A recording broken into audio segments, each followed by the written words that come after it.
Auzu billahi minash shaitanir rajim. Bismillahirrahmanirrahim. Dear students, Assalamu alaikum warahmatullahi wabarakatuh.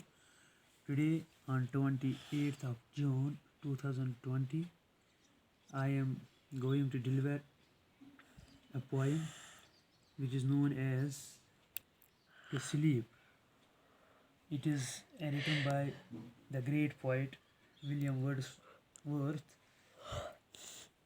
He explains us in this poem practically when he goes to sleep, when he goes to bed, and he feels satisfaction, happiness, and also he describes in this poem that he had observed different natural creatures, different natural gifts during his sleep.